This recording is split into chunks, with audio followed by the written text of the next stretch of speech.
3 years after a warehouse accident crushed my body. I walked back into the logistics firm I built. I carried a warm lunch, clinging to the naive hope that my memory still mattered. In the executive lounge, the aide sitting beside my husband smirked. I did not scream or cry. I just watched his face turn pale and understood the horrifying truth. He had stolen my entire life. My name is Hazel Gomez. I am 38 years old, and today is the first time I have worn hard-soled shoes in exactly 3 years. 3 years ago, a rusted freight elevator at our West Side warehouse collapsed, taking me down with it. The impact crushed my legs, shattered my pelvis, and ripped my life into a jigsaw puzzle of brutal surgeries and agonizing physical therapy. But during those endless months of smelling clinical antiseptic and swallowing heavy pain medication, one singular thought kept my mind anchored. I had a home to return to, not just the physical house I shared with my husband, but Blackridge Workplace Logistics, the company I co-founded, the empire I built from absolute zero. I walked through the towering, revolving glass doors of the Blackridge headquarters in downtown Chicago. The air inside was fiercely climate-controlled and smelled of expensive bergamot diffusers. I stopped in the center of the atrium. My eyes scanned the lobby, searching for the familiar, chaotic pulse of my business. When I designed the operational architecture of this company, the floor was a symphony of practical, aggressive noise. There were dispatchers shouting over two-way radios, the heavy thud of steel-toed boots from drivers coming off shift, the frantic shuffling of carbon copy shipping manifests, and the sharp, bitter smell of industrial coffee. I built every routing process, drafted every initial vendor contract, and secured our foundational client network by driving to industrial parks at dawn. We were a logistics firm. We moved heavy, real things across state lines. Now, the lobby looked like the waiting room of a high-end corporate law firm. The raw, exposed brick I had fought to keep was covered in polished gray slate. The massive wooden dispatch desk was entirely gone, replaced by a minimalist white marble counter that looked cold enough to freeze water. I stepped up to the security turnstiles and pressed my right thumb against the biometric scanner. A sharp red light flashed on the digital display. Access denied. I tried again. A harder press, adjusting the angle of my thumb. Red light. Access denied. A young woman sitting behind the pristine marble counter looked up. She wore a tailored charcoal blazer and a polite, entirely vacant smile. "Can I help you find someone, ma'am?" "My fingerprint is not registering," I said, keeping my voice perfectly level. "Hazel Gomez. I should be in the primary system." The receptionist typed something on her sleek, silent keyboard. Her brow furrowed slightly. "I am sorry, Miss Gomez. I do not see you on the active employee roster. Do you have an appointment with someone in human resources today?" A cold knot tightened in the pit of my stomach. "Not on the roster." "Check the executive priority list," I instructed her, leaning slightly over the marble. She clicked her mouse, her painted nails tapping rhythmically against the plastic. "I am looking at the priority list right now. I have a Grant Holloway, a Reed Talbot, and a Brielle Sutton. There is no Hazel Gomez. If you are a visiting vendor, I can issue you a temporary day pass." I looked at the girl. She had absolutely no idea who I was. I was the architect of the very floor she was sitting on. "I am a co-founder of this company," I said, my voice dropping an octave, carrying a weight that made her blink. "Call Grant Holloway." She hesitated, intimidated by the cold authority in my tone, and picked up the sleek desk phone. A minute later, a uniformed security guard walked over and handed me a badge. It was a flimsy piece of laminated plastic attached to a cheap, woven lanyard. The word "Visitor" was printed in bold black letters across the front. I slipped it over my neck.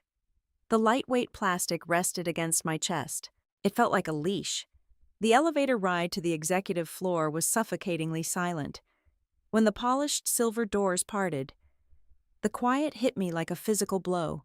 The kinetic, aggressive energy of my company had been completely sterilized. The open-plan operational desks were replaced by towering frosted glass partitions. People walked softly down the carpeted corridors, heads down, carrying slim digital tablets instead of loaded clipboards. It was a monument to form over function, to corporate vanity over operational grit. I walked toward the main corner office, my husband's office, Grant Holloway.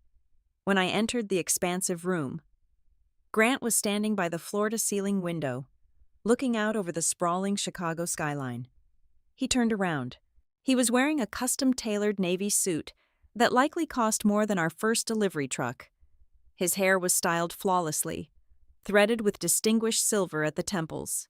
He looked healthy, vibrant, and entirely untouchable.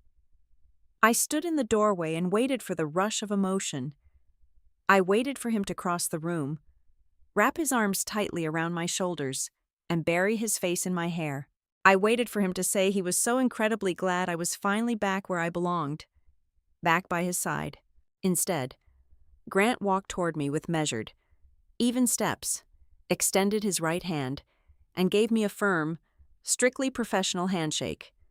"Hazel," he said, his voice smooth and heavily modulated. "You made it. You are looking very well." I stared down at our joined hands. A handshake. He was treating me like a mid-level supplier negotiating a minor contract dispute. His tone was exactly the one he used when dealing with an annoying, persistent shareholder showing up to an earnings call uninvited. A handshake. "Grant?" I asked, pulling my hand back sharply. "It has been 3 years of literal hell, and I walk into my own company, and you give me a corporate handshake." He sighed. A perfectly practiced sound of infinite patience. He gestured to a low leather chair opposite his massive mahogany desk. "Sit down. Hazel, please, let us be rational about this." I did not sit.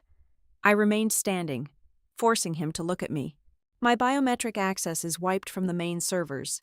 My name is off the priority registry. I am wearing a visitor badge in a building I leased with my own credit score." Grant leaned against the polished edge of his desk, casually crossing his arms. "The company has changed. Hazel, we scaled up massively while you were recovering. We had to implement enterprise-level security protocols across the board. You have been completely out of the loop for 36 months. You cannot just waltz in here and expect the machinery to immediately stop for you." "I built the machinery," I reminded him, the chill in my voice dropping the temperature of the room. "You laid the foundation," he corrected smoothly, not missing a beat. "But I built the skyscraper, and the air is much thinner up here now. You need to reintegrate slowly. We cannot disrupt the current workflow. I have spoken extensively with the board, and we think it is best if you come on as a transitional consultant. You can review some of the legacy accounts, get a feel for the new proprietary software, and ease back into a daily routine." Transitional consultant. It was a meaningless, hollow title meticulously designed to keep me away from actual operations. It was a polite, legally defensible way of stripping me of my authority. "Where is my office?" I asked. Grant looked away toward the window for a fraction of a second. A micro-expression. A tell. "We had to reconfigure the floor plan for space optimization. I had facilities set up a workstation for you down the main hall." I turned without another word and walked out of his office. I knew this floor plan because I drew the original blueprints on a napkin. I marched down the thickly carpeted hallway toward the primary operational suite. The large corner space with the best natural light. The one strategically placed exactly between the operations floor and the executive boardroom. My old office. I stopped dead in my tracks. The solid oak door I had personally picked out was gone. In its place were seamless, soundproof glass walls. Inside, the space had been transformed into a sleek, intimidating command center. And sitting at a white lacquer desk, typing furiously on dual widescreen monitors, was a woman I had never seen before. She was young, perhaps in her late 20s, with glossy dark hair and an immaculate designer dress. I watched as a senior logistics manager knocked timidly on her glass door, handing her a thick file to sign off on. She did not even look up at him.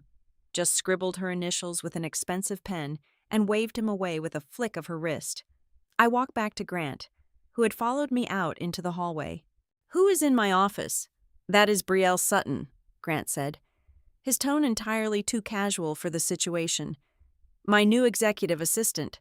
With the massive volume of acquisitions we are handling right now, I needed someone completely centralized. She manages all my internal communications, board schedules, and secure file access. She needs proximity to the boardroom. An executive assistant with the power to blindly approve senior logistics files. An assistant sitting in the founder's corner office." "And where is my workstation?" I asked, my voice dangerously quiet. Grant cleared his throat. "Just around the corner here." He led me to the far back of the floor, past the sleek glass partitions, past the bustling junior executives in their tailored suits.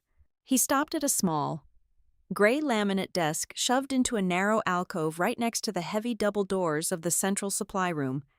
There was no window. There were no filing cabinets.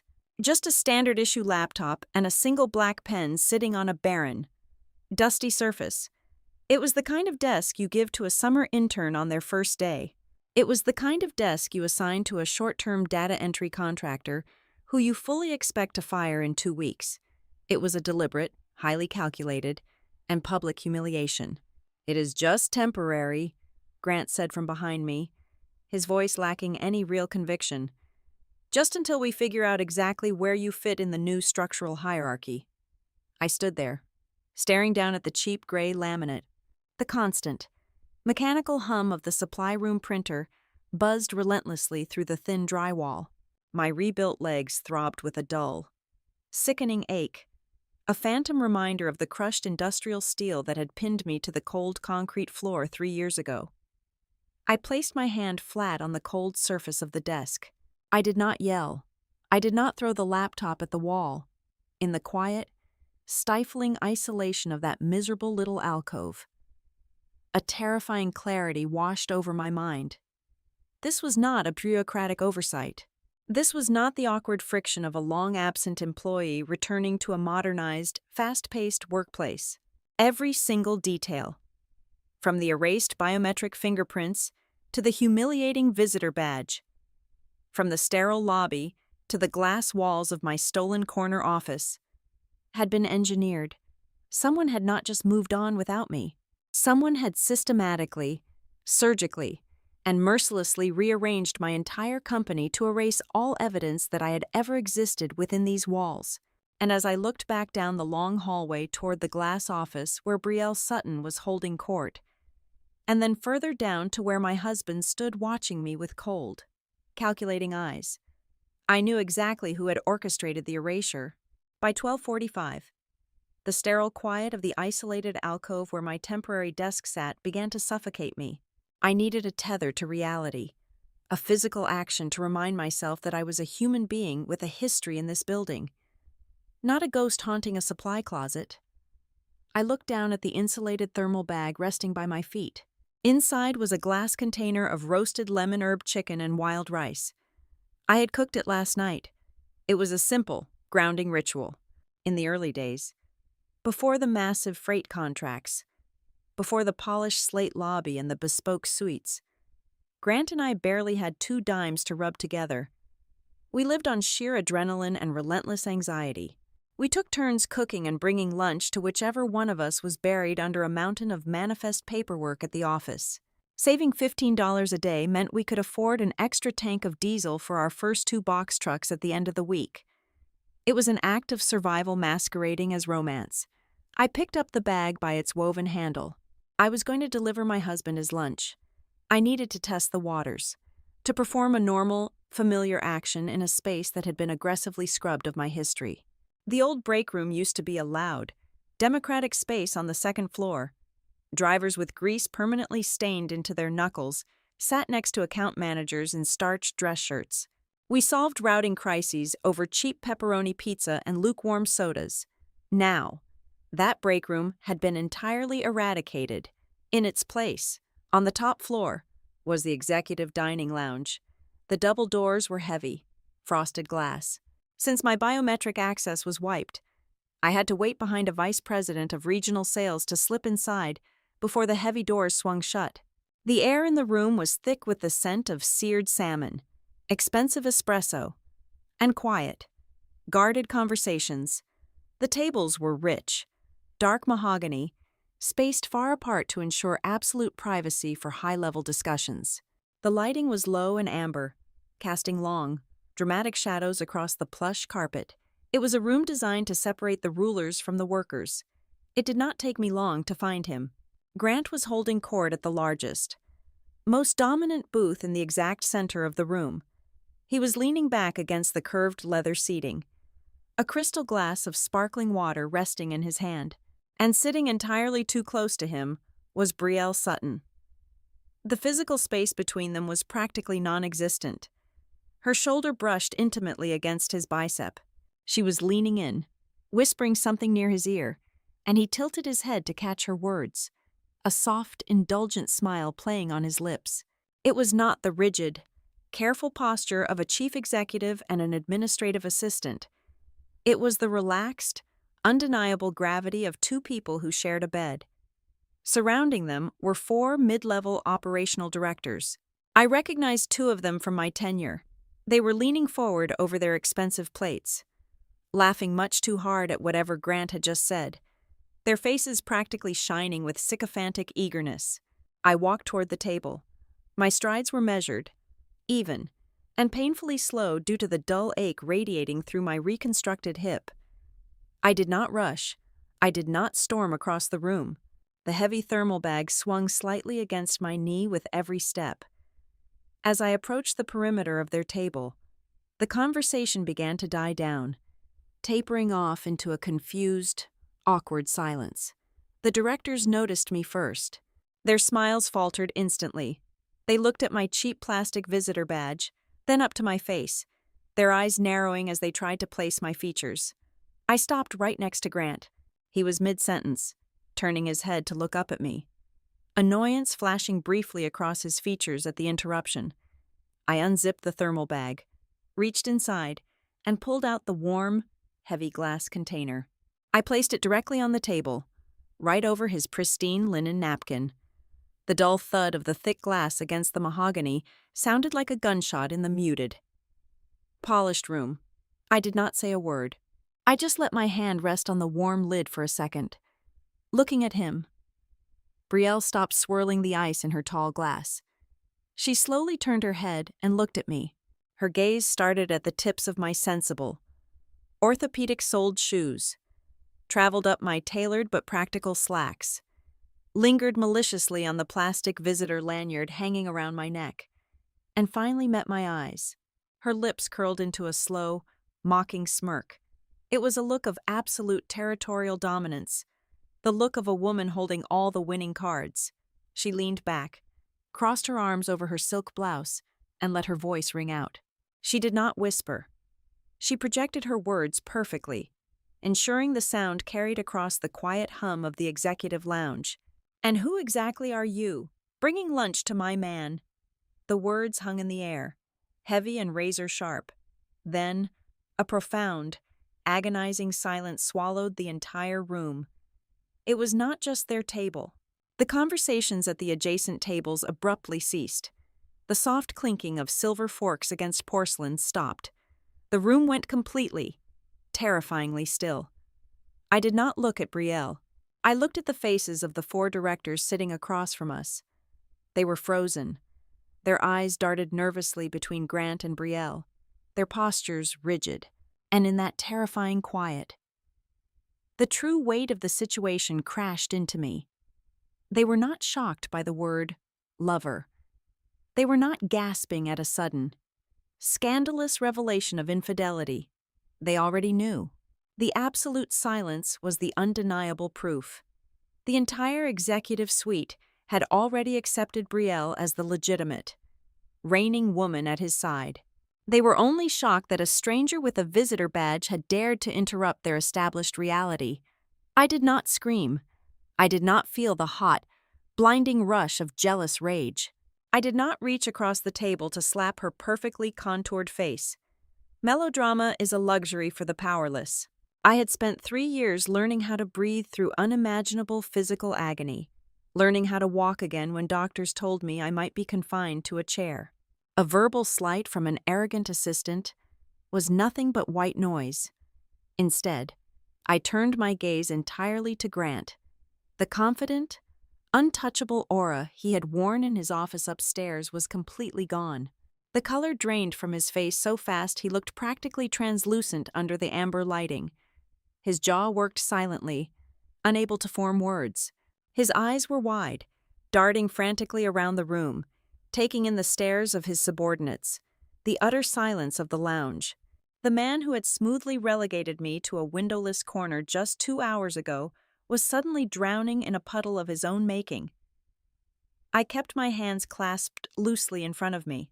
I leaned in, just a fraction of an inch, and spoke in a tone so calm, so devoid of emotion, it felt like dropping ice water directly down his spine. "Grant, are you not going to introduce her to your wife?" The effect was instantaneous and physically violent. Brielle stiffened as if she had been struck by a high-voltage wire. The smug, territorial smirk vanished from her face instantly, replaced by a mask of sheer, unadulterated horror. Her mouth opened slightly, but no sound came out. She stared at me, her eyes blown wide, the color rapidly leaving her cheeks. Across the table, one of the directors physically recoiled, his elbow knocking heavily against the edge of his plate. His silver fork slid off the porcelain and clattered loudly onto the wooden floor. In the dead silence of the room, the metallic clatter sounded like a church bell ringing an alarm. Grant swallowed hard. A thick visible bead of sweat formed at his temple and rolled down his jawline. He gripped the edge of the mahogany table, his knuckles turning stark white.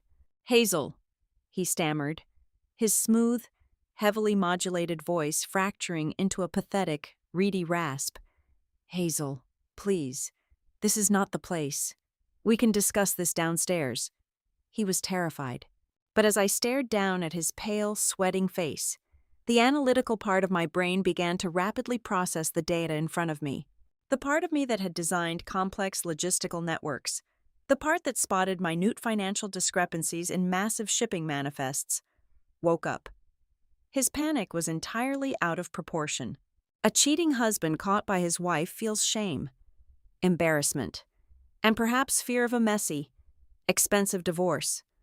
But the look in Grant's eyes was not just marital guilt. It was existential dread.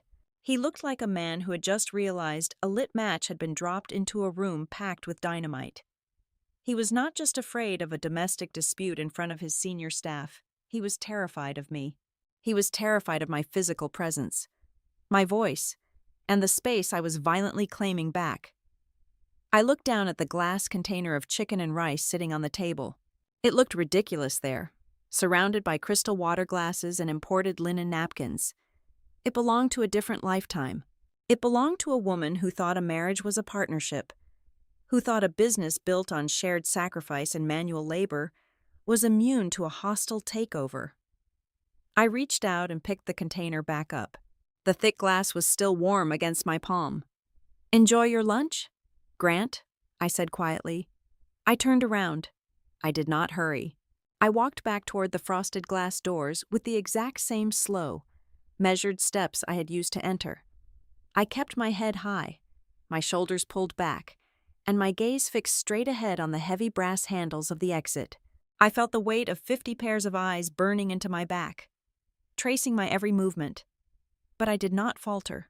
As I stepped out of the lounge and the heavy doors sealed shut behind me, cutting off the suffocating tension, my mind went entirely cold.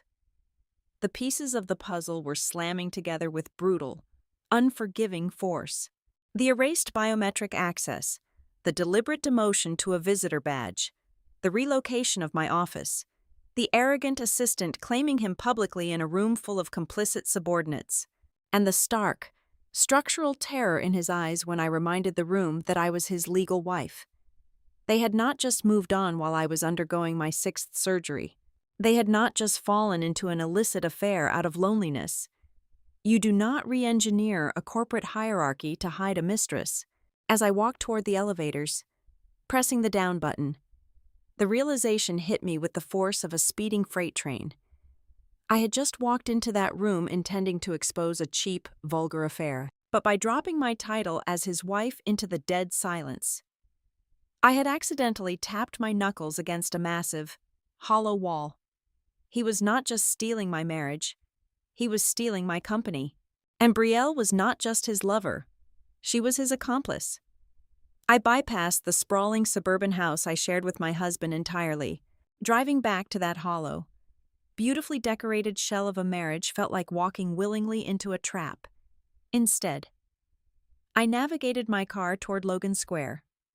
Pulling up to the weathered brick duplex owned by my older brother, Rafael Gomez opened his front door wearing a faded mechanic shirt, a grease-stained rag tossed over his shoulder. He took one long, agonizingly perceptive look at my face and simply stepped aside to let me in. He did not ask how my grand return to the corporate world went. He locked the deadbolt, led me into his cramped, smelling of garlic kitchen, and poured 2 glasses of tap water. Raphael sat across from me at the scarred wooden table. He studied my rigid posture, the terrifying stillness in my hands. He had watched me learn to walk again, had held me down during the night terrors when the phantom pain of the crushed metal woke me screaming. He knew the difference between my physical agony and my emotional devastation. "You are not crying," Raphael observed quietly, leaning his heavy forearms against the table. "You do not look like a woman whose heart is broken. You look like a woman who just walked into a crime scene." Before I could answer, my phone vibrated violently against the wood. It was Grant. The messages were arriving in rapid, desperate bursts. I watched the screen light up with his words, a frantic pendulum swinging wildly between pathetic damage control and textbook gaslighting. Brielle just completely misunderstood the dynamic. Read the first incoming text. 7 minutes later, the tone shifted. "You are clearly not fully recovered yet. Hazel, your reaction upstairs was highly erratic and inappropriate." Then came the threat, thinly veiled as spousal concern. "Do not blow this out of proportion. Do not let your paranoia destroy your own future and everything we built over a simple misunderstanding." I did not reply. I reached out and flipped the phone face down. My brother was right. My heart was not broken. It was rapidly turning to ice. I did not need a marriage counselor or a crying session. I needed a weapon. I opened my laptop and dialed Naomi Reddick. Naomi was a ruthlessly brilliant corporate attorney who had drafted the very first foundational vendor agreements for our company. She understood the intricate, raw DNA of my business because she had been the one to help me sequence it. But barely 4 months after my accident, while I was still bedridden and delirious with pain, Grant had abruptly terminated her retainer. He claimed the company was growing too fast and required representation from a massive downtown conglomerate. "Hazel," Naomi answered on the second ring, her voice crisp, professional, and sharp as broken glass. "I need you to pull the corporate filings for the last 36 months. I told her, bypassing any polite reintroductions. "I need the operating agreements, the capitalization tables, and the subsidiary formations, all of them, as fast as you legally can." 4 hours later, I was sitting inside Naomi's impeccably clean, brightly lit office in the financial district. The city traffic hummed dimly through the thick glass windows. Naomi sat opposite me, her face unusually grim as she slid a thick, heavily tabbed manila folder across the polished conference table. "He did not just replace you in the bedroom, Hazel," Naomi said, her tone completely devoid of pity. "He staged a comprehensive corporate execution." She opened the file to a legally binding document bearing my signature. The ink strokes of my name were wildly erratic, frantic, and barely legible. "Do you have any recollection of signing this piece of paper?" I picked up the document and stared at the date printed at the top. The blood drained from my face. It was dated the exact morning of my second, highly invasive pelvic reconstruction surgery. I remembered that morning in flashes of terrifying, clinical white. I had been floating on a violent sea of heavy intravenous narcotics, terrified that I might not wake up from the anesthesia. Grant brought in a notary public before they wheeled me into the operating theater, I whispered, tracing the jagged lines of my own handwriting. He told me they were standard hospital billing releases and emergency medical proxy forms. He held the clipboard for me because I could not lift my own arms. It was not a medical proxy, Naomi corrected, tapping her silver pen sharply against the document. It was a sweeping, irrevocable operational power of attorney. With this single signature, Grant completely dismantled the original operating agreement you two established. He restructured the entire entity into a parent and subsidiary holding model. He then used his newly consolidated power to authorize the issuance of a massive block of new corporate shares. I felt the oxygen thin out in the room. Who bought the new shares? He did, she replied flatly, through a series of newly formed shell trusts. By flooding the ledger with new equity, he effectively diluted your ownership stake. When you went into that hospital, you held 55% of the voting power. You were the majority shareholder. Today, you hold exactly 17%. You do not own the controlling interest of your own company anymore. I sat back in the leather chair, the magnitude of the betrayal washing over me in cold, suffocating waves. He had stolen the throne while I was bleeding out on the floor. There is more, Naomi continued, pulling out a secondary financial ledger. Your husband's arrogant new assistant is not merely fetching coffee and managing his calendar. I dug into the newly formed subsidiary shell companies. There is a specific satellite logistics firm that Grant established last year to exclusively handle outsourced, overflow delivery contracts. Brielle Sutton is legally listed as a vested partner holding profit interests in that specific limited liability company. He is giving her our contracts, I said, the puzzle pieces snapping together with sickening clarity. Exactly, Naomi nodded.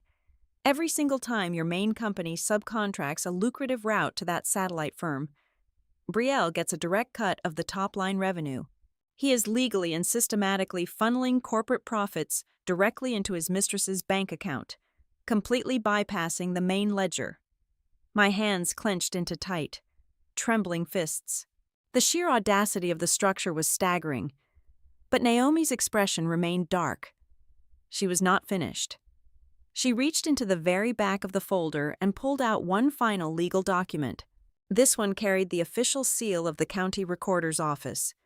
To fund the capital increase and purchase those new phantom shares, Grant required massive financial leverage, Naomi explained softly, watching my eyes closely. He took out an enormous commercial loan from a private equity lender, and to secure that kind of high-risk capital, he needed hard, physical collateral. She pushed the lean document toward me. I read the property address listed under the collateral section, and my heart stopped beating for a full second. It was the West Side warehouse. It was not just a concrete shell with loading docks. That specific property was the very first piece of real estate my father had ever owned. He had scraped together his entire life savings, working double shifts for 2 decades, just to buy that land. It was the building he had gifted to me to start my business. It was the exact location where the rusted elevator had fallen and crushed my bones. It was the foundation of my family's legacy and the physical site of my greatest trauma. Grant had mortgaged my blood and my dead father's sweat to finance his hostile takeover.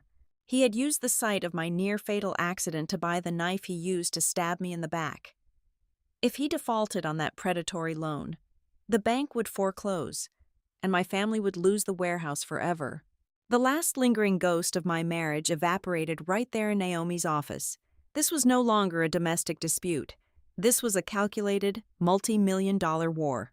I was being aggressively stripped of my name, my financial equity, my family's sole generational asset, and my entire history of grueling labor. "We file an emergency injunction," I stated, my voice echoing off the glass walls, entirely devoid of any warmth or hesitation. "We freeze the assets. We sue for financial fraud, gross breach of fiduciary duty, and forgery by medical coercion." Naomi closed the heavy folder, her silver pen clicking shut. She looked at me with a grim, deeply serious expression. "We can, and we absolutely will file the papers. But you need to fully understand the brutal battlefield you are stepping onto right now. Hazel, if we go to a judge and claim you were medically incapacitated when you signed that power of attorney, Grant's legal team is going to aggressively weaponize your own recovery against you." "Let them," I said coldly. "You need to hear me," she warned, leaning forward. "He will subpoena your complete medical history. He will drag out the pharmacy logs detailing the massive doses of heavy narcotics you were prescribed. He will pull the psychiatric evaluations from your most agonizing, depressed days in the rehabilitation center. He and Brielle are going to paint a highly public picture of a mentally incompetent, emotionally unstable, permanently damaged woman who cannot possibly be trusted to manage a multi-million-dollar enterprise." She let the silence hang in the room, ensuring I understood the gravity of the threat. "They are going to put your sanity on trial, Hazel. They will use your darkest days to protect their theft." I looked out Naomi's window at the fading, bruised sky over the city of Chicago. They thought my pain was a weakness. They thought 3 years of suffering had broken me into a compliant, fragile victim. They had no idea that the woman who survived that crushing weight was no longer capable of feeling fear. "Draft the papers, Naomi," I commanded softly. "Let them try." The war for Blackridge workplace logistics was not going to be fought in a pristine boardroom. It was going to be fought in the grimy, neglected corners of Chicago where the real work happened. Over the next 10 days, Naomi and I became hunters. We traded the polished financial district for bleak industrial parks, chain-link fences, and the flickering neon signs of 24-hour diners. We were looking for the ghosts Grant had created, the dedicated personnel he had quietly purged from the payroll over the last 36 months. We found Dominic Hale sitting in a vinyl booth at a Greasy Spoon off Interstate 94. Dominic had been my lead warehouse manager. He was a man built like a cinder block, with a heavy gray beard and hands that knew the exact weight of a loaded pallet. When I slid into the booth across from him, he did not offer a polite greeting. He just stared at my cane, the deep lines around his eyes tightening with guilt. "I tried to hold the line after you went down, Hazel," Dominic said, his voice a low, gravelly rumble. "But Grant did not care about the floor. He only cared about the spreadsheet. Within 2 months of your accident, he slashed the safety compliance budget by 40%. He canceled the union maintenance contracts and started bringing in cheap, unlicensed mechanics who barely spoke English. He pushed the drivers to skip their mandatory rest periods just to squeeze an extra delivery into the daily cycle. When I threatened to report the violations to the state labor board, he fired me for insubordination." Dominic slid a stack of folded, grease-stained logbooks across the sticky table. They were his personal copies, the ones Grant had failed to shred. "He turned your company into a sweatshop," Dominic added bitterly. "He is trading safety for profit margins." We took the logbooks and moved on. The network of resentment was vast and highly communicative. One exiled employee led us directly to the next. 2 days later, we met Paige Larkin in the freezing rain of a municipal parking lot. Paige used to be my sharpest contract manager. She stood shivering in a thick wool coat, smoking a cheap cigarette. "It is a house of cards, Hazel," Paige said, blowing a stream of smoke into the damp air. "The new clients Grant brought in the massive corporate accounts. We botched half of those transitions, without your routing protocols. The floor managers were flying blind. We had a crew drop a server rack worth $200,000 down a flight of concrete stairs. We lost highly classified medical files during a hospital relocation because Grant hired a third-party transit vendor to save cash." "Why did the clients not sue us into oblivion?" Naomi asked, her pen flying across her legal pad. "Because Grant bought their silence," Paige replied with a cynical laugh. "He paid massive out-of-court settlements using the corporate reserve funds. Then he forced every disgruntled client to sign ironclad non-disclosure agreements. On paper, Blackridge looks like a flawless operation. In reality, he is bleeding cash to cover up his operational incompetence. The picture was getting clearer, but we needed the financial link to his mistress. We found it in the cramped, oil-smelling office of an independent auto garage on the south side. Marcus, an old dispatcher who had been loyal to my father, pulled up a series of archived shipping manifests on a dusty computer monitor. "Look at these heavy haul routes," Marcus instructed, tapping a thick finger against the glass screen. "These are the pharmaceutical delivery lines. High security, massive profit margins. You fought for these contracts for 2 years, but look at the carrier assignment." I leaned in. The carrier listed was not Blackridge. It was a company called Sable Route Services. "Grant outsourced our most lucrative routes," Marcus explained. He told the board it was necessary to handle overflow capacity.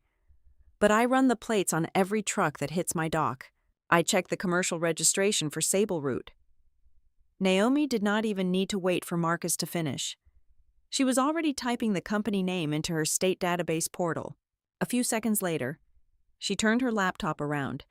The limited liability company was registered to a man named Thomas Sutton. "Brielle Sutton's older brother," Naomi confirmed, a predatory smile touching the corners of her mouth. "Grant is deliberately diverting your highest-paying clients to a shell company owned by his mistress's family. It is textbook embezzlement disguised as subcontracting."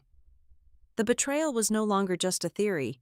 It was a documented paper trail. But I needed to know the timeline. I needed to know exactly when Brielle stopped being a background employee and became the architect of my ruin. We tracked down Sarah Lynn, a former executive office administrator, at a quiet neighborhood bakery. Sarah nervously tore her paper napkin into tiny shreds as she spoke. "It was not a sudden affair," Sarah whispered, glancing over her shoulder. "Brielle had her claws in the system by the 4th month of your hospital stay. Grant gave her unrestricted administrative access. She changed the master passwords for the client database. She controlled his calendar with an iron fist. If a senior manager wanted to warn Grant about an operational failure, Brielle intercepted the email and deleted it. She built a fortress around him. Hazel. She isolated him from anyone who was loyal to you. That night, I sat on the floor of my brother Raphael's living room. The coffee table was buried under a mountain of printed emails, routing codes, and financial disclosures. I plugged an old, heavily encrypted external hard drive into my laptop.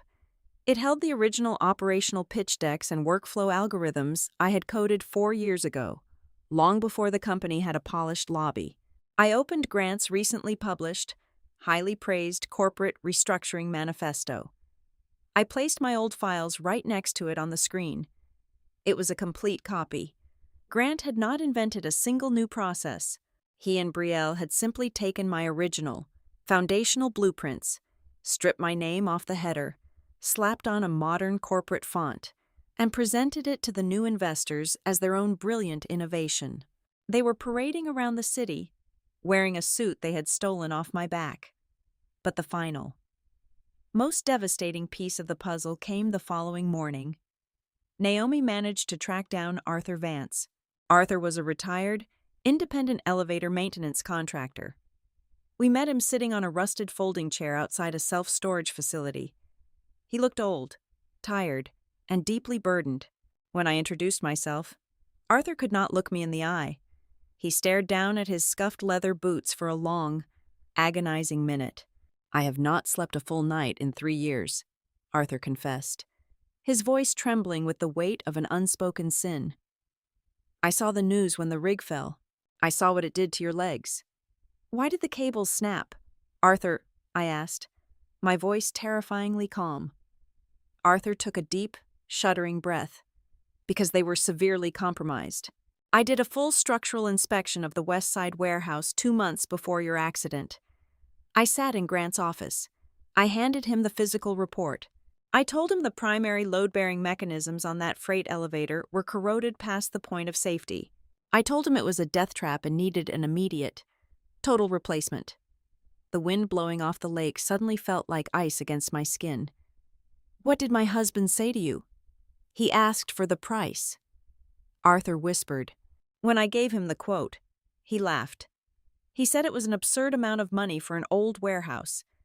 He told me he was trying to secure a massive capital expansion loan and needed the quarterly balance sheet to look pristine. He refused to authorize the repair. He told me to lubricate the tracks, sign off on a temporary pass, and push the actual replacement to the next fiscal year. I sat perfectly still on the folding chair. The roar of the highway traffic behind me faded into absolute silence. My husband had known.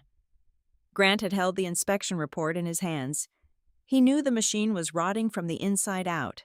He knew his own employees, his own wife, walked onto that platform every single day. And he had deliberately chosen to save a few $1,000s to make his financial portfolio look better for the bank. My accident was not a tragedy of bad luck. It was not a random act of an uncaring universe. My crushed pelvis, the 3 years of blinding agony, the nights I spent screaming into a hospital pillow begging for the pain to stop. All of it was a direct, calculated result of his greed. He traded my physical body to protect his profit margin, and while I was bleeding on the concrete floor, he used my absence to steal the very company I had built. Naomi reached out and gently gripped my arm. She was waiting for me to break. She was waiting for the tears, the screaming, the emotional collapse that any normal human being would experience in the face of such absolute, demonic betrayal. But there were no tears left in me. The lingering ghost of the woman who had loved Grant Holloway died right there on the asphalt of that storage facility. In her place, something cold, mechanical, and infinitely dangerous woke up. I did not want to scream at him. I did not want to slap his face or confront him in a dramatic display of righteous anger. That was too quick. That was too merciful. I looked at the thick stack of files, logbooks, and recorded testimonies resting in Naomi's briefcase. We had the phantom shares. We had the offshore embezzlement. We had the forged medical proxy. And now, we had the documented proof of gross criminal negligence that caused catastrophic bodily harm.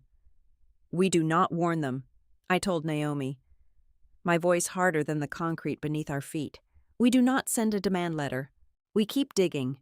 We gather every single scrap of paper, every missing dollar, every broken contract.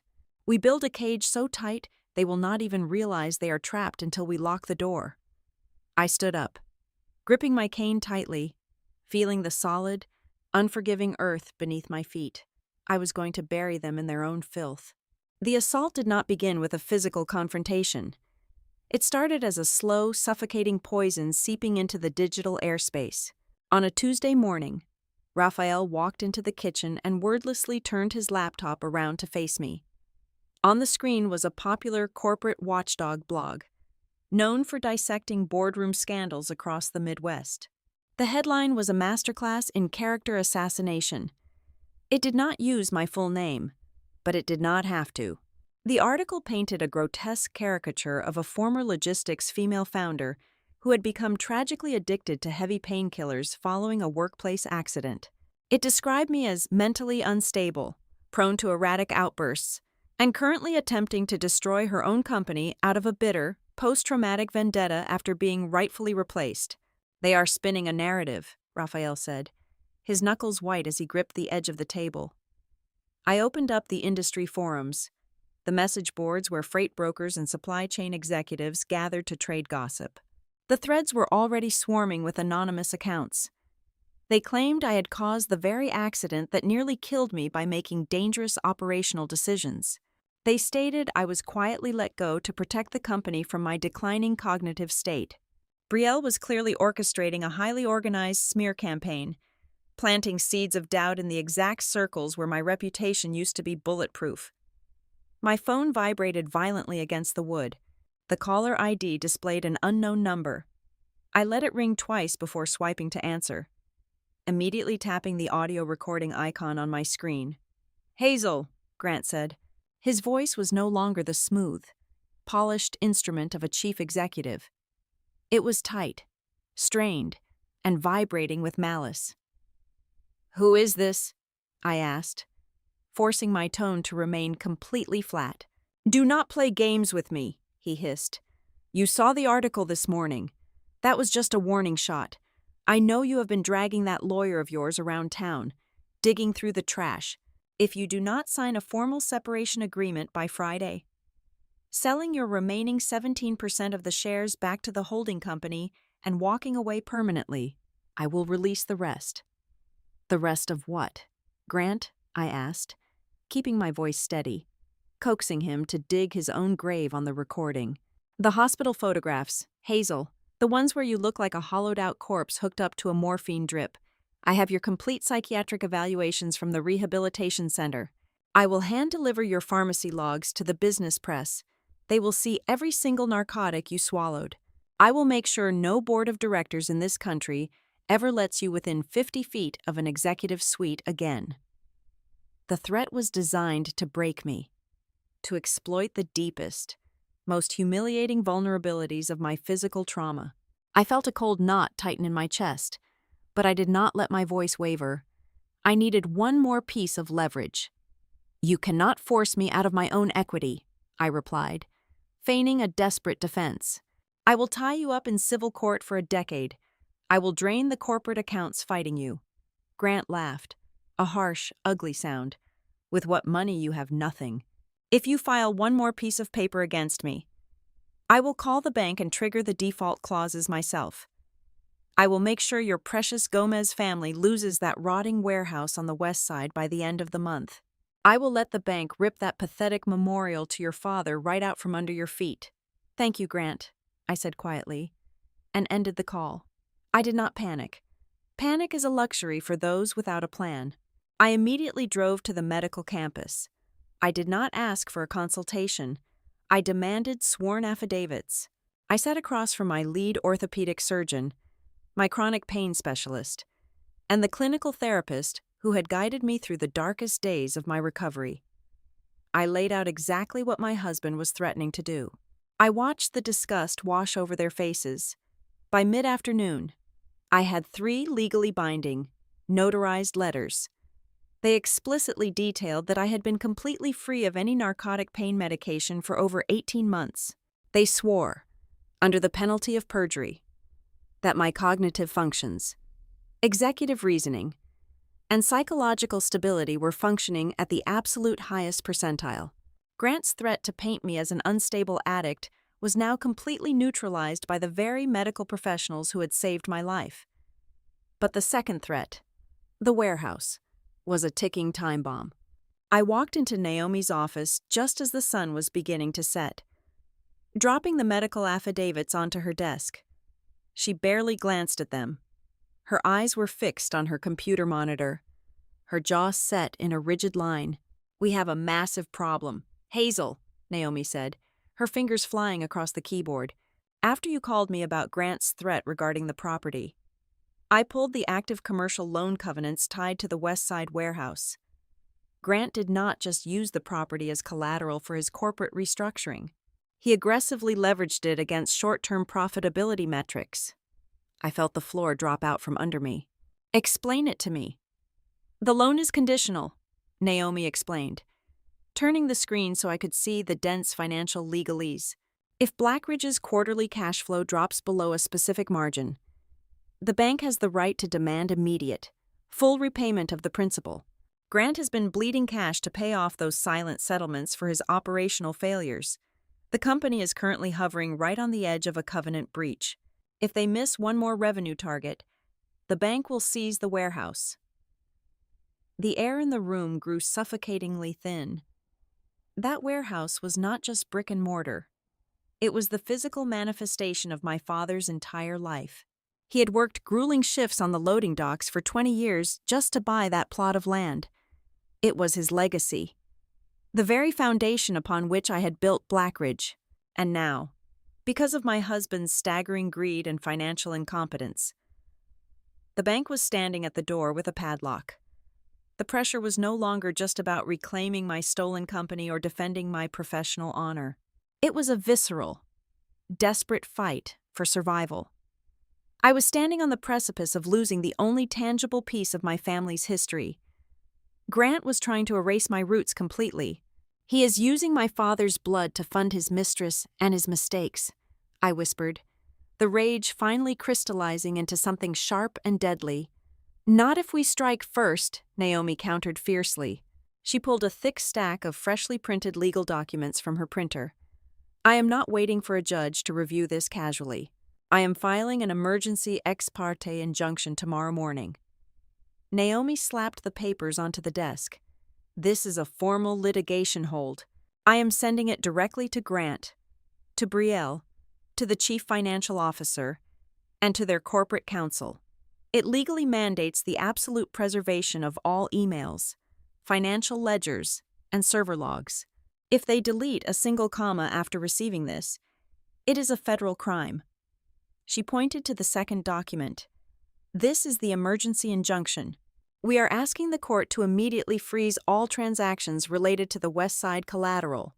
We are asserting that the original power of attorney was obtained through medical coercion, making the mortgage fundamentally fraudulent. We are going to lock the bank out before Grant can hand them the keys." I looked at the documents. They were not just legal filings, they were declarations of war. Grant and Brielle had tried to corner me in the dark. They had used public humiliation and threats against my family's legacy to break me. They expected me to fold under the immense, crushing weight of their coordinated psychological violence. Instead, the pressure had forged me into something unbreakable. I looked up at Naomi, the path forward burning with absolute clarity in my mind. "We do not just defend ourselves anymore, Naomi," I stated, my voice echoing with lethal calm in the quiet office. "We execute a three-pronged strategy starting right now. First, we block the money. We freeze the assets and cut off the financial blood supply to his shell companies. Second, we block the false narrative. We hold these medical affidavits and the recording of his extortion ready to drop on the press the second he steps out of line. And third, we block the control." "We take the wheel," Naomi agreed, a fierce light in her eyes. "No," I corrected her softly, staring down at the injunction that would save my father's building. "We do not just take the wheel. We tear the entire engine out of his hands." The paranoia settled into my bones like a deep winter freeze. After Naomi filed the injunction to save my family's property, the waiting game began. I knew Grant would retaliate, but I did not expect the battleground to shift into the digital shadows so quickly. The silence was broken late on a Thursday evening. I was sitting at Raphael's kitchen table, nursing a cup of black tea, when an encrypted message popped onto my laptop screen. The sender was an anonymous string of alphanumeric characters. The subject line was simply the exact time I had placed the glass food container on Grant's table in the executive lounge. It was a digital tap on the shoulder. The message read, "I cannot watch this company become a meat grinder for money and human beings anymore. Meet me at the underground transit station on Wabash at exactly 11 o'clock tonight. Come alone. Stand near the southbound ticket kiosks." I went. The station was a cavern of echoing tile, smelling of ozone and damp concrete. The fluorescent lights overhead flickered violently, casting erratic shadows across the empty platform. I stood near the designated kiosks, my cane resting heavily against the floor. A few minutes later, Vera Quinn stepped out from behind a thick concrete pillar. I recognized her immediately. She was a senior compliance auditor, a brilliant, meticulous woman I had personally hired fresh out of business school 5 years ago. She looked completely terrified, clutching a heavy leather tote bag tightly to her chest. "They are burning it all down, Hazel," Vera whispered, her eyes darting frantically toward the empty turnstiles. "After what you did in the executive lounge," Grant panicked. He ordered an immediate, catastrophic purge of the physical and digital archives. Tomorrow morning, the IT department is scheduled to wipe the legacy servers, destroy 80 boxes of old physical contracts, and change every single administrative password. He knows you have found the scent. Vera reached into her bag and slid a thick, unmarked flash drive across the cold metal of the ticketing machine. "I am in compliance. I see the raw data before Reed Talbot sanitizes it for the board. I have been quietly archiving the unedited ledgers and internal communications for 6 months." I took the drive and drove straight back to Naomi's office. It was well past midnight, but my lawyer was wide awake, pouring a fresh cup of dark roast coffee. When we plugged the flash drive into a secure, offline terminal, the sheer audacity of the corporate rot illuminated the dark room. We used the financial details and raw emails like scalpels, peeling back the layers of their perfectly constructed fraud. We opened the expense reports first. These were not standard corporate lunches or legitimate travel accommodations. Vera had flagged a massive series of highly questionable expenditures, all meticulously coded under vague accounting categories like client retention and brand strategy. I read the figures aloud, the words tasting like ash in my mouth. $15,000 a month for a luxury penthouse lease downtown. $22,000 for first-class international flights to destinations where Blackridge had absolutely no logistical operations. $50,000 for private yacht charters, disguised as executive team-building retreats. Grant was treating the corporate treasury like his own limitless personal bank account. But the rot went much deeper than extravagant vanity purchases. Naomi opened a subfolder containing internal loan authorizations signed by our current Chief Financial Officer, Reed Talbot. "Look at the origin of these funds," Naomi instructed, tapping her pen against the glowing screen. "When Grant restructured the equity to dilute your ownership down to 17%, he needed a massive injection of capital to actually purchase those newly issued shares. We assumed he used the warehouse mortgage to fund it. But the ledgers tell a different story. He only used your father's warehouse to satisfy the bank's external collateral requirements. The actual cash he used to buy your stolen company came directly from the company itself." I stared at Reed Talbot's digital signature, feeling a cold wave of absolute disgust. "He gave himself a loan from our own corporate reserve fund." "Exactly," Naomi confirmed, her voice laced with venom.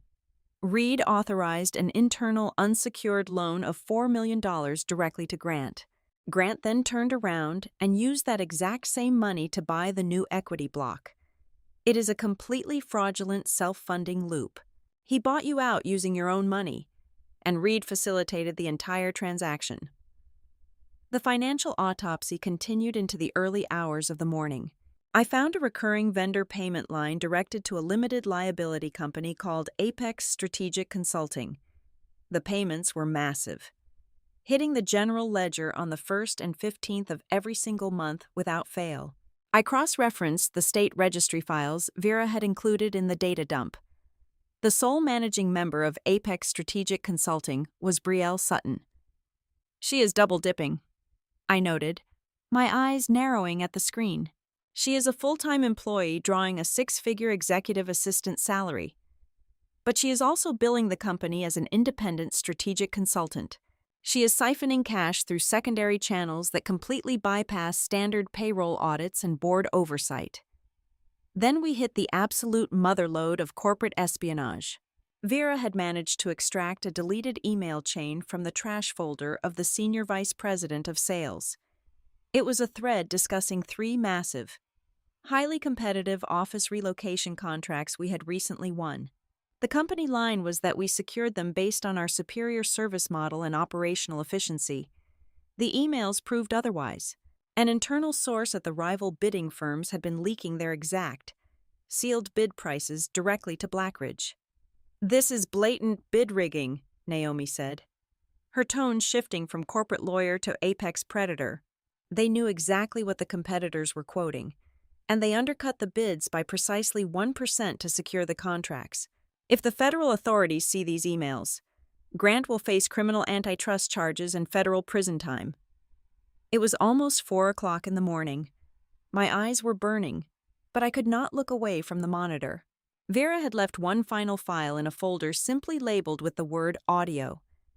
It was an intercepted voicemail recording, pulled from the unified communications server before Grant could issue the final purge order. I clicked play. The sound of clinking crystal glasses and soft background music filled the quiet office. It was Grant and Brielle. "The board is getting anxious about her voting block," Grant's voice echoed from the small speakers, sounding uncharacteristically nervous. "Then we make her completely incapable of voting," Brielle replied. Her voice was a revelation. It was not the soft, subservient tone of an assistant. It was not the overly sweet, mocking voice she had used in the executive dining lounge. It was cold, commanding, sharp, and utterly devoid of empathy. "We control the narrative," Brielle continued on the recording.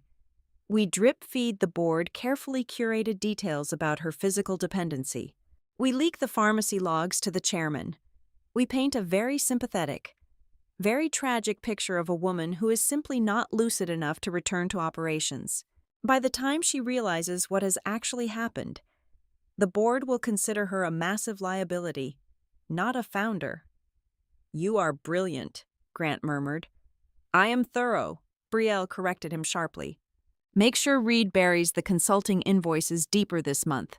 I do not want any loose ends when she finally breaks." I stopped the recording.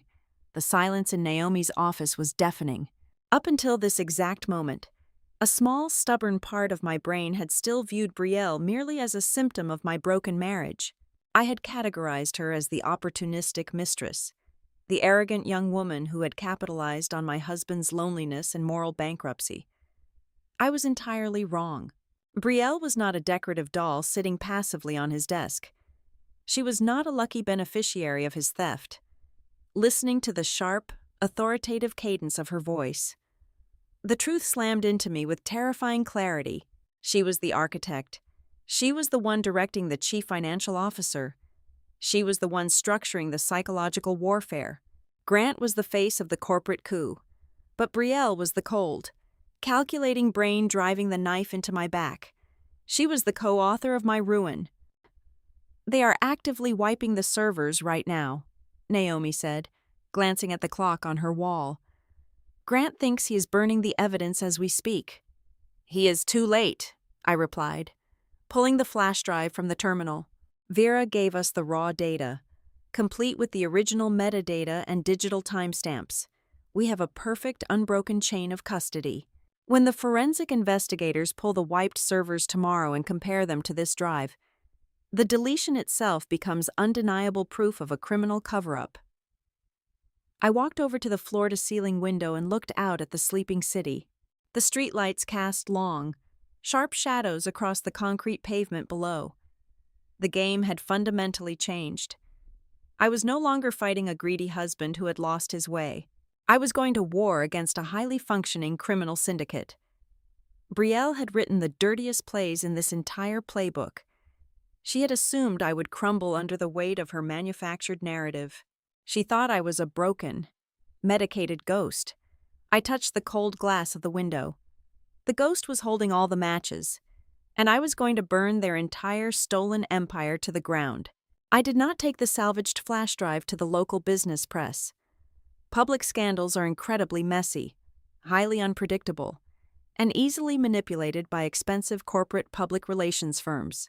I was not interested in fighting a noisy, emotional battle in the media columns to win public sympathy. My goal was purely pragmatic. I wanted to break the operational spine of his empire. I aimed my first strike directly at the company's vital organs, the primary revenue stream, and the corporate risk management portfolio.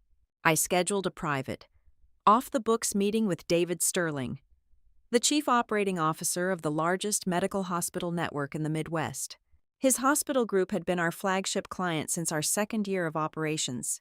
David had originally trusted me with his contracts because I had personally spent sleepless nights on the loading docks, directly overseeing the transportation of their highly sensitive, multi-million-dollar surgical equipment. We met in a quiet, soundproof conference room off the main hospital lobby. I did not mention Grant's infidelity. I did not mention his arrogant assistant.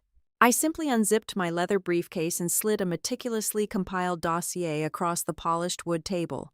It contained the unedited internal logs Vera had salvaged from the compliance server. I pointed to the exact dates when Blackridge had quietly outsourced the transit of their highly secure medical records to Sable Root Services, an unvetted, unbonded shell company owned by Brielle's brother. I showed him the suppressed incident reports, detailing a dropped server rack containing sensitive patient data, an event Grant had completely buried behind a non-disclosure agreement. David read the documents in absolute silence. The color slowly drained from his face, leaving his skin the color of cold ash. He was a man who dealt in liability and extreme precision, and he was looking at a catastrophic operational breach. Within 48 hours of that meeting, his hospital network formally notified Blackridge Workplace Logistics that they were immediately freezing all upcoming contract renewals, pending a comprehensive, independent external audit of their supply chain security. A second major corporate client, a massive retail supplier tipped off by the hospital's sudden, aggressive pullback, immediately followed suit. In less than 2 days, I had effectively choked off 30% of Grant's projected quarterly cash flow. The financial noose was tightening. Next, I methodically dismantled their operational facade. Dominic, my former warehouse manager, arranged a quiet sit-down with the local freight union representatives at a dimly lit tavern near the rail yards. They were angry, exhausted, and incredibly eager to talk.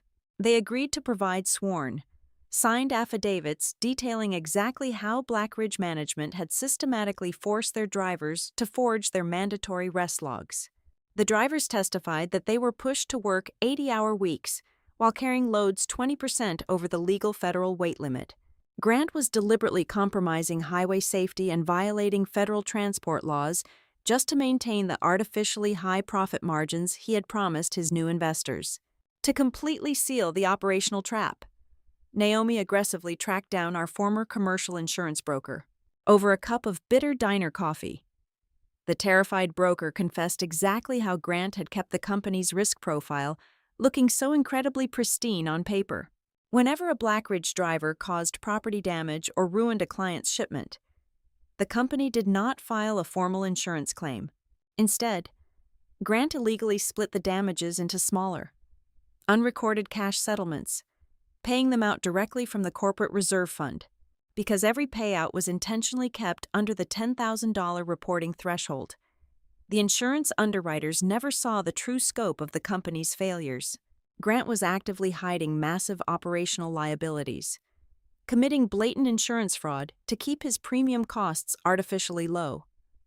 The financial suffocation worked much faster than I had anticipated. When the revenue streams began to aggressively dry up, the internal panic set in. I knew the pressure was finally crushing them when I received a direct email from Brielle Sutton. She asked for a private lunch. She stated she wanted to have a mature, sensible conversation between two pragmatic businesswomen. I arrived at the upscale French bistro in the downtown financial district at exactly 1 o'clock in the afternoon. Brielle was already sitting at a secluded corner table. She was wearing a tailored white silk suit that screamed quiet, untouchable wealth. As I sat down, she offered me a sympathetic, carefully practiced smile. It was a stark contrast to the mocking, territorial woman who had publicly humiliated me in the executive dining lounge. "Hazel, I want to thank you for agreeing to meet with me." Brielle started, her tone entirely smooth and accommodating.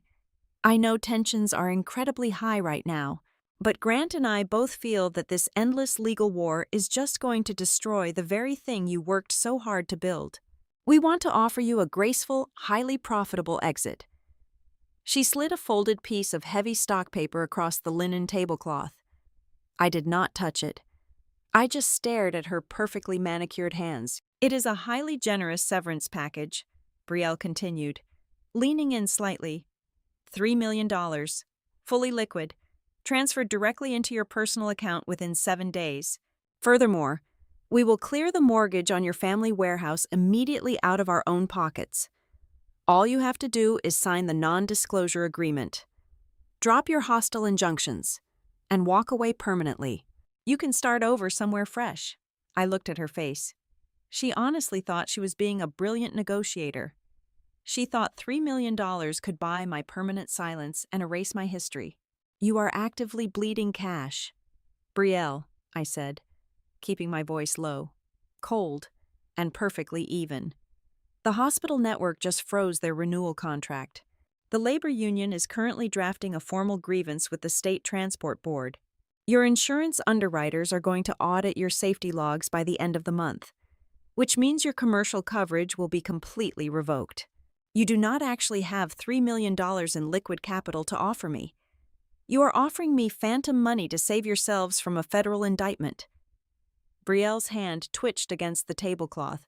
The polite, measured facade instantly shattered, revealing the desperate, cornered animal underneath the expensive silk suit.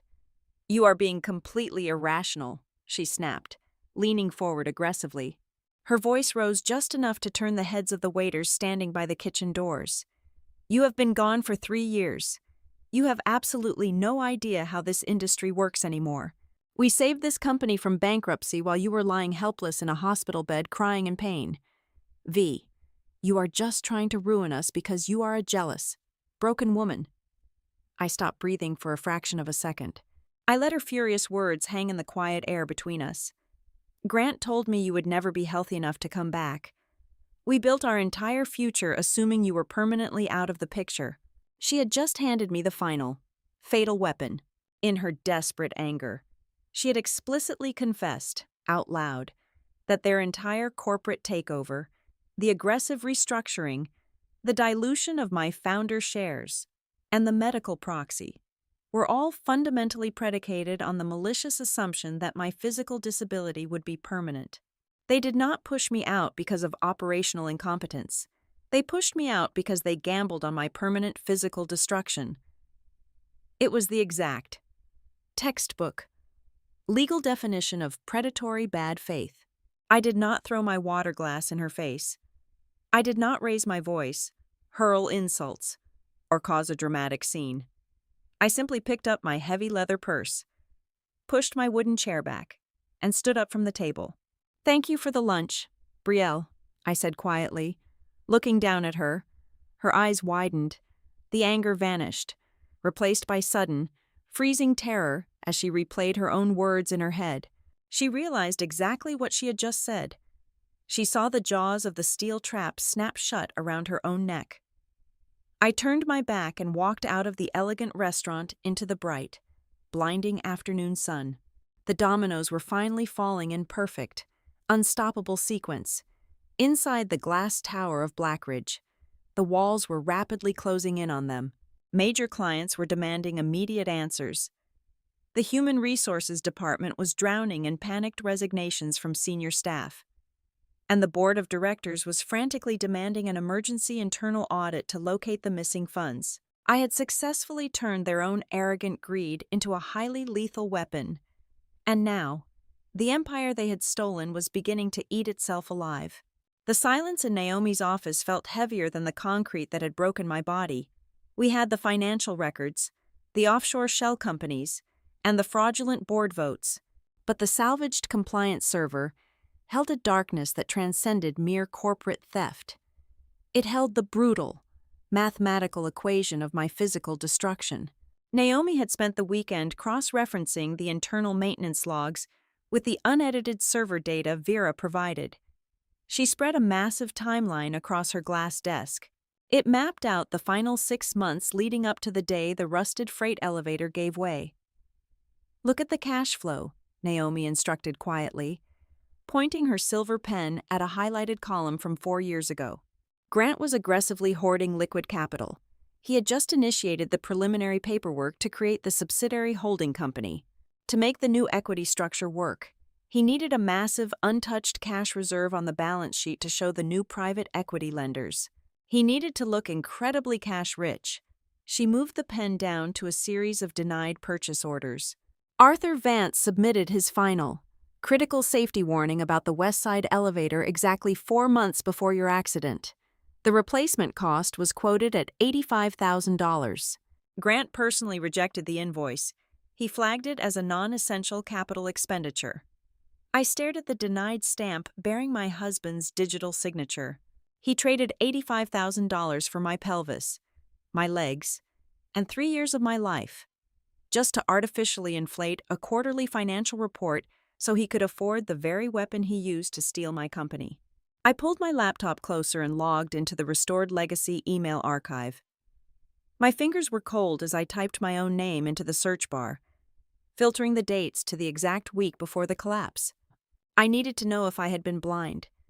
I needed to know if I had missed the warning signs. The search yielded a single result.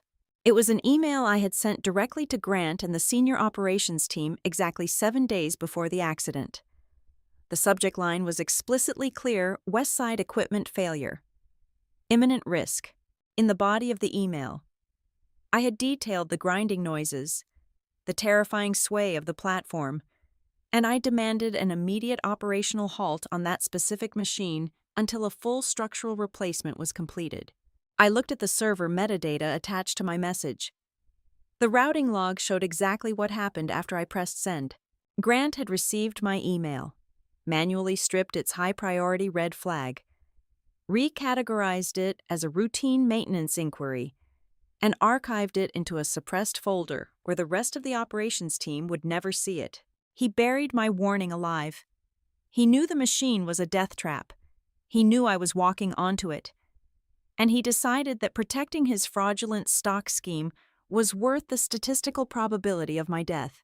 My 3 years of unimaginable agony were not just a tragedy he exploited after the fact. My shattered bones were a calculated, acceptable operating cost in his profit model. The accident was an orchestrated outcome of his greed. The sheer gravity of that realization required a new level of legal violence. Naomi did not just file the civil injunctions. She drafted a massive, devastating subpoena and aimed it directly at Reed Talbot. The chief financial officer had spent years hiding the financial rot.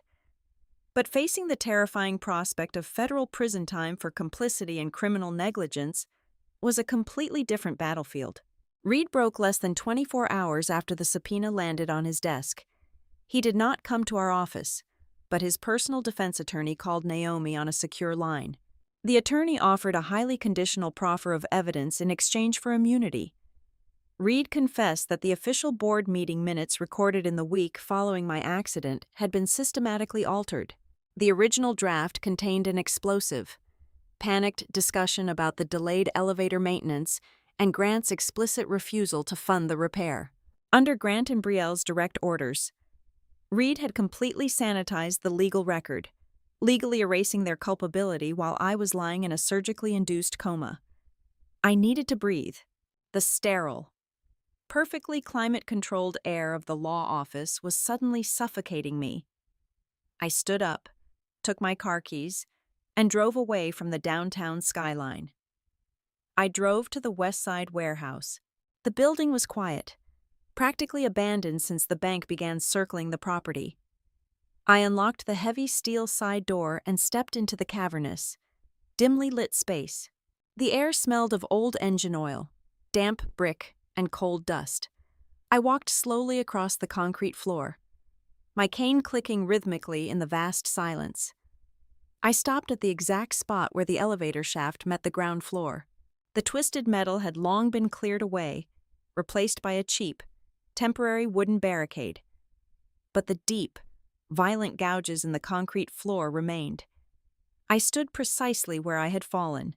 I closed my eyes and allowed myself to remember it. I remembered the sickening snap of the rusted steel cables.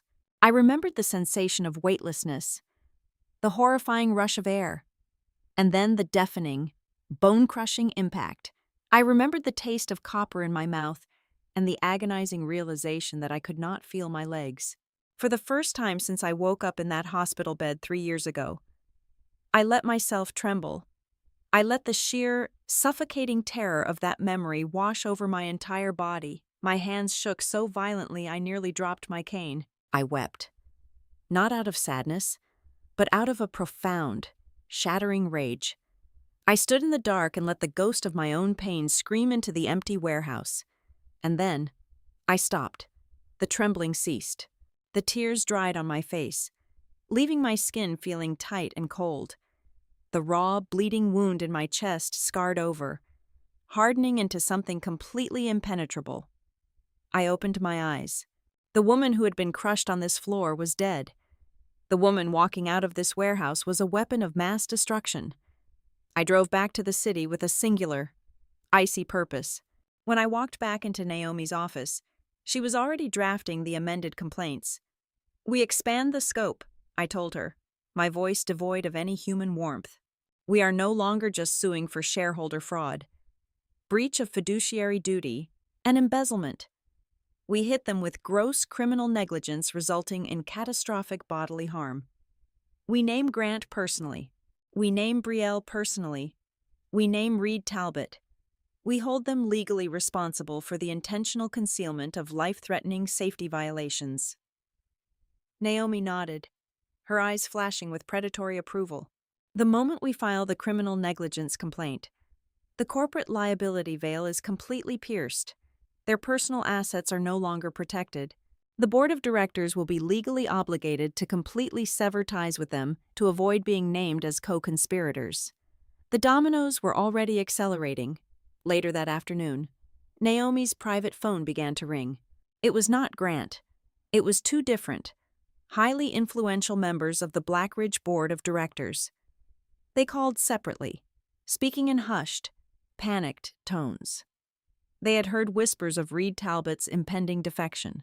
They knew the safety logs had been uncovered. They were no longer calling to protect the brilliant chief executive officer who had modernized their company. They were calling to desperately distance themselves from a man who was about to be indicted for nearly murdering his own wife. They offered their full cooperation and their voting blocks in exchange for legal insulation. The rats were actively leaping from the burning ship. By nightfall, Vera sent me one final, chaotic update from the inside of the executive suite. The invincible armor worn by Grant and Brielle had finally cracked under the immense, crushing pressure. Grant had completely lost his composure. According to Vera, he had locked himself inside the glass walls of his corner office, drinking heavily from a bottle of expensive scotch he kept in his desk drawer. The polished, heavily modulated voice was gone. He was screaming. He hurled a heavy crystal paperweight across the room, shattering a framed logistics award on the wall. He turned his absolute fury onto Brielle. The quiet, empty floor echoed with his slurred, desperate accusations. He blamed her for pushing him to forge the medical proxy. He blamed her for leaving a paper trail with the shell company invoices. He screamed that her arrogant, reckless confrontation with me in the dining lounge had provoked the very audit that was currently destroying his life. Brielle did not cower. She fired back with equal venom, reminding him that he was the one who had cheaped out on the maintenance budget, that his greed had built the trap they were both currently caught in. They were turning on each other like starved animals trapped in a very small cage.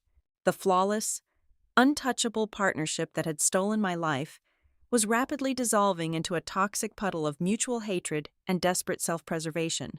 I sat in the quiet of my brother's kitchen, listening to the rain begin to fall against the window glass. I did not feel joy. I did not feel vindicated. I just felt a deep, profound sense of absolute certainty. They had thought my absence was their greatest opportunity. They were about to learn that my return was their total annihilation. The emergency meeting of the board of directors was convened at exactly 8 o'clock in the evening.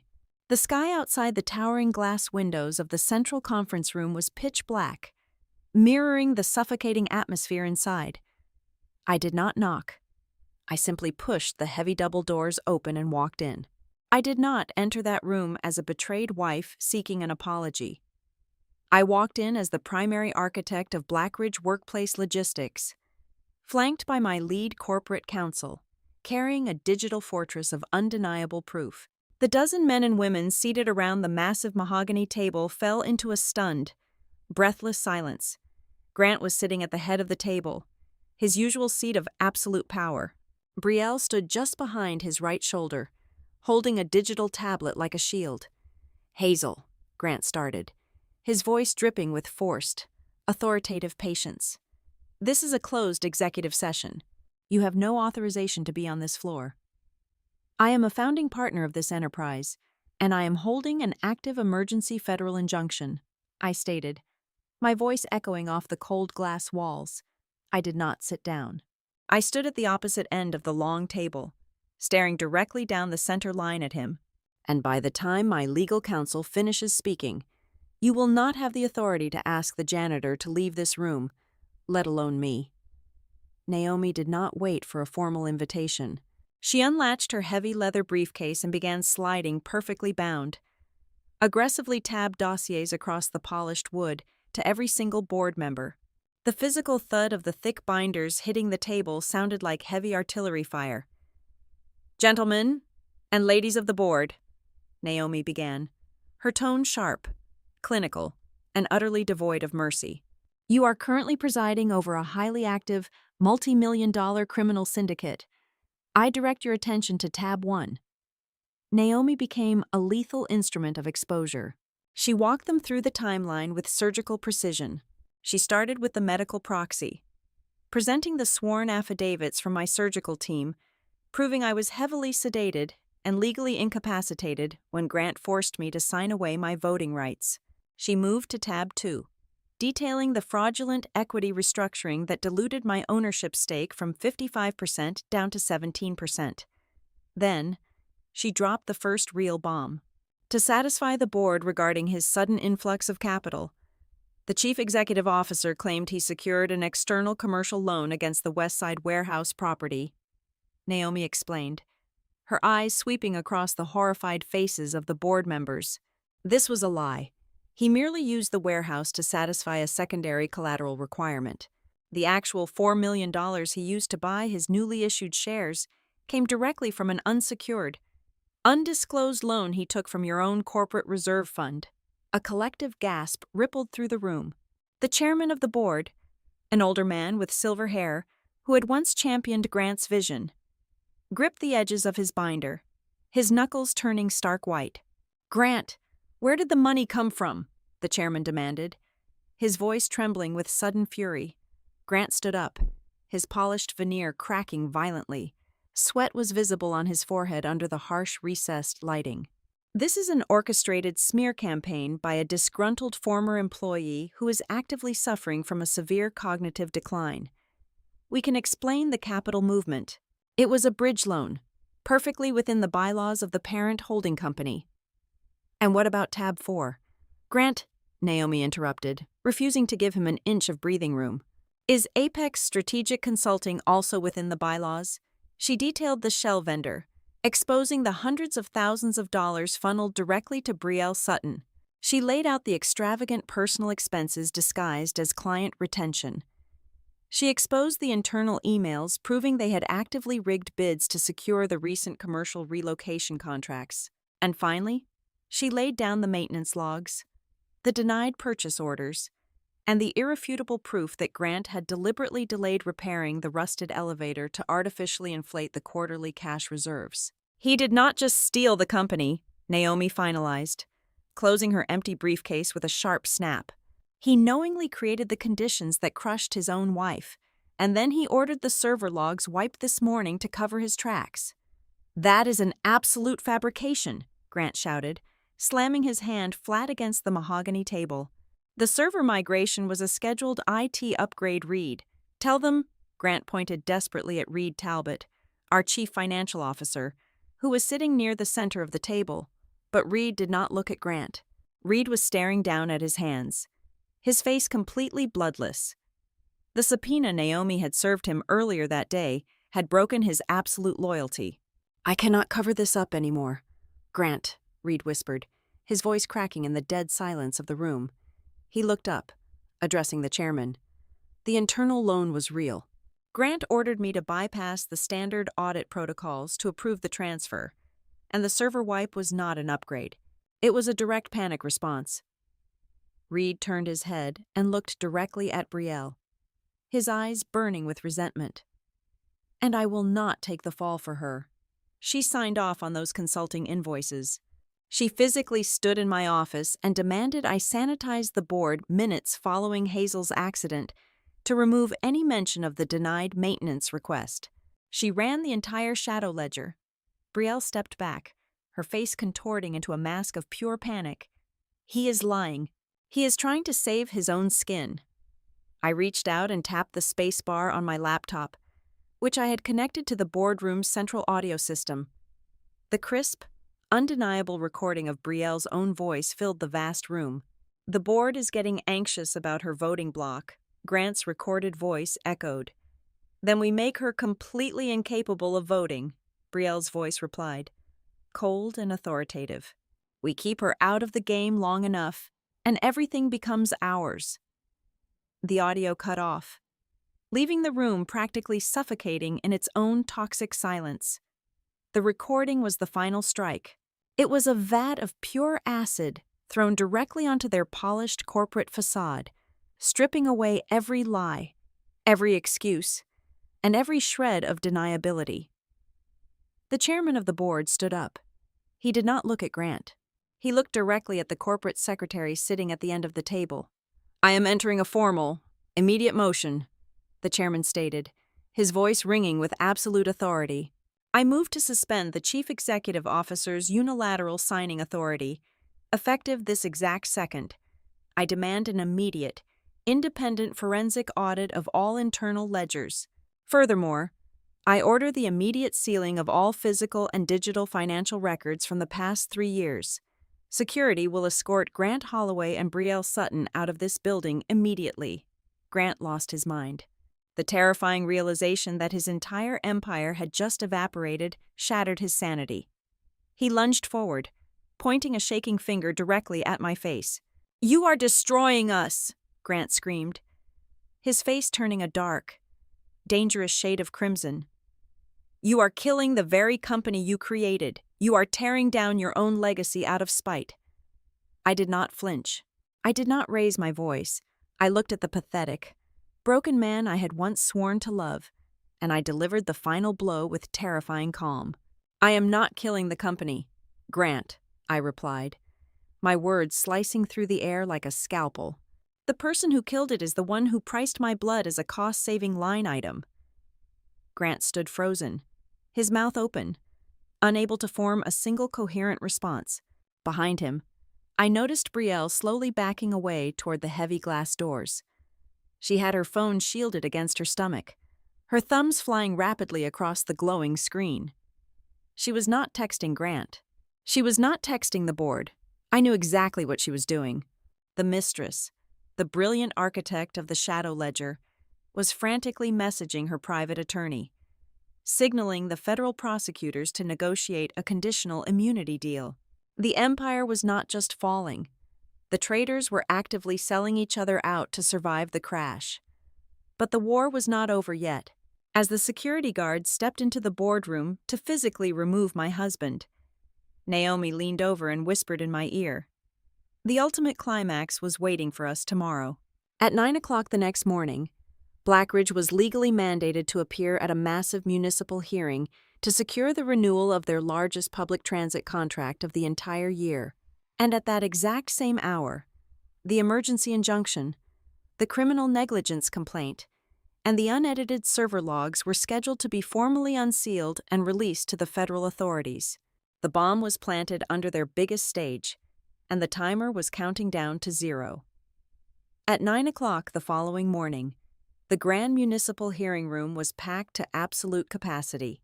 Blackridge Workplace Logistics was there to secure the renewal of the city's largest public transit contract, a cornerstone deal worth tens of millions of dollars. Grant stood at the polished oak podium in his bespoke navy suit, projecting the flawless image of a visionary corporate leader. Brielle sat right behind him at the executive table, her posture rigid and her face composed. They thought they had survived the late-night boardroom massacre. They arrogantly believed they could still spin the narrative and outrun the consequences of their actions. They were completely wrong. Naomi and I walked down the center aisle just as the Municipal Review Board asked the open floor for public comments regarding the contractor's operational integrity. I did not carry a cheap plastic visitor badge around my neck today. I carried the original, unedited blueprint of the empire they had violently stolen from me, and waiting quietly in the marble hallway right outside the heavy oak double doors was a specialized team of federal economic crime investigators, holding the comprehensive criminal dossiers we had delivered at midnight. I took the microphone at the secondary public podium. The entire room fell into a heavy, expectant silence. I did not speak about my broken marriage. I did not shed a single tear over my husband's infidelity. I spoke exclusively about the systematic, calculated defrauding of the public trust. Before Grant could even signal his legal team to formally object, Vera Quinn stepped out from the back rows of the gallery. She was no longer a terrified compliance officer hiding in a damp subway station. She was a formally protected federal whistleblower. Vera walked straight up to the committee members and handed them the physical flash drive containing the raw server logs, the unedited meeting minutes, and the explicit digital work order Grant had signed attempting to permanently destroy the corporate evidence. Then, Reed Talbot took the witness stand, stripped of his corporate armor and desperate to honor his newly minted plea agreement.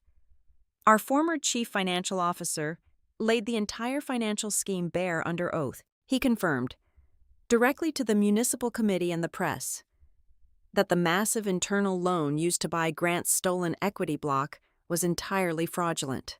He testified, pointing a trembling finger, that Brielle had directly benefited from both unrecorded cash payouts and the secret subcontracting deals she helped structure. Brielle saw the pristine walls of her stolen life collapsing. In a desperate, pathetic attempt to save herself from federal prison, she leaped out of her leather chair. "I was only following the direct orders of the chief executive officer," Brielle shouted, her voice echoing shrilly across the cavernous room, shedding her polished persona completely. "Grant forced me to process those consulting invoices. I had absolutely no operational authority to authorize those payments. She was entirely ready to sell him for scrap."